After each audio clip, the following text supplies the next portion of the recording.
Welcome back to Breslov campus. Some insights on an example on how a person has to have such emunah and bitachon, emunah and faith and trust in Hashem with regard to monetary issues.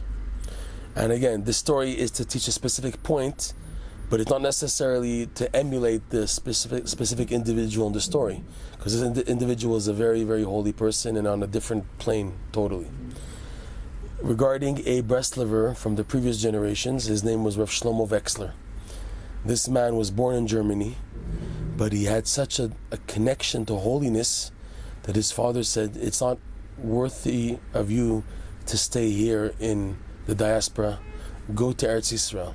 He followed his father's advice and he moved to Yerushalayim. The man was very, very holy.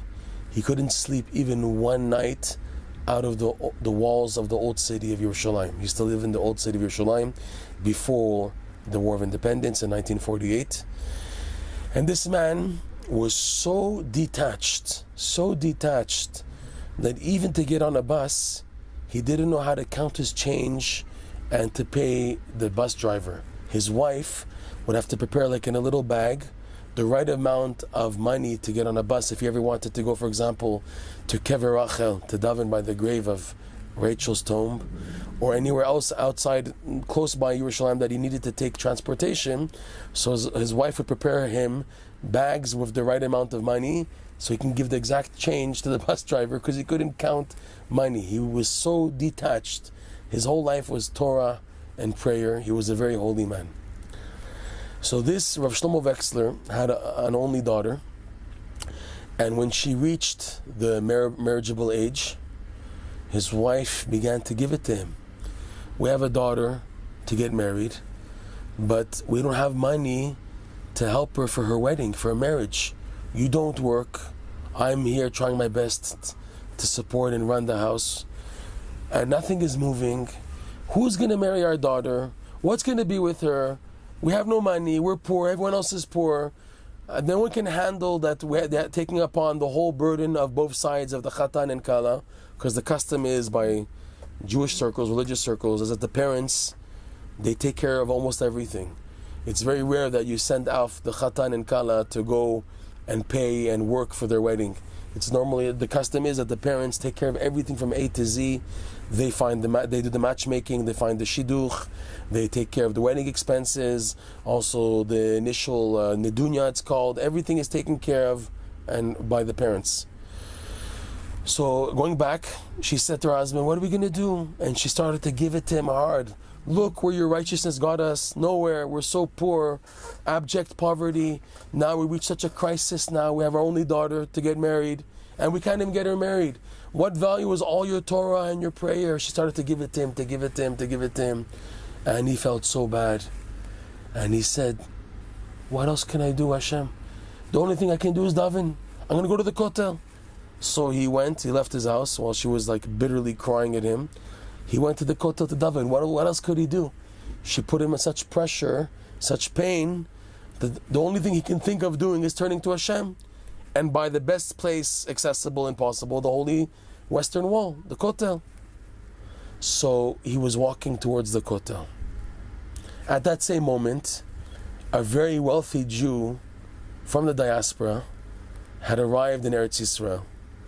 And out of his excitement to finally set foot in the Holy Land, and to finally set foot in the holy city of Yerushalayim, in the old city of Yerushalayim, he made a vow. This wealthy Jewish man made a promise, a vow, that the first poor, deserving, needy Jew that he bumps into, he will give a considerable amount of charity to that person. So this wealthy Jew comes into the old city of Yerushalayim, elated, excited, such a feeling of coming back home. And he's walking, and all of a sudden, lo and behold, Reb Shlomo Wexler on his way to the Kotel is walking here, and they meet. And he sees the wealthy Jew from the diaspora. He sees, based on the dress format of Reb Shlomo Wexler, that we're talking about here, a very, very poor Jew. And he said, oh, here I have to fulfill my promise now. The first poor person that I bump into, I'm going to give a considerable sum amount to charity. But he became hesitant. Why? Because he saw that Reb Shlomo Wexler's beard was so twisted, the hairs became so twisted for whatever reason, that they looked like little figs on his beard. He had little balls because of the hair. And as you probably know, in the code of Jewish law, once you have a hair that becomes twisted, it's a danger. It's a spiritual, it's a physical danger to cut hair that becomes intertwined. Even Rabbi Nachman goes into this in lesson 67 of Likutei Moharan, but it's also in the code of Jewish law.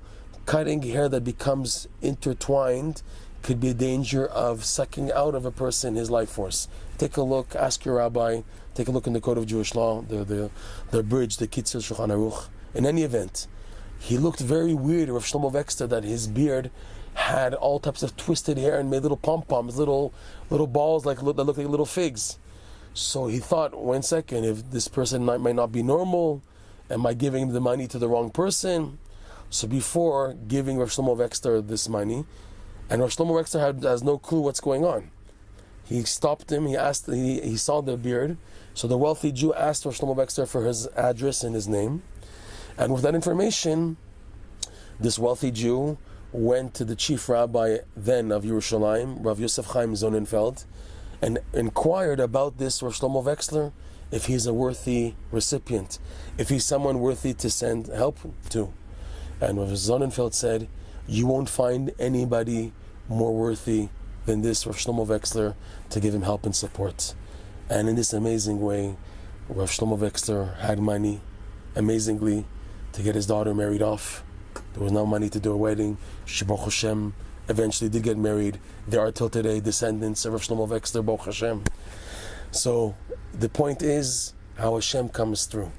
That when you are in a dire situation, each person according to their level, especially when it comes to financial straits, only Emunah, only bitachon. This is the key. Bezat Hashem.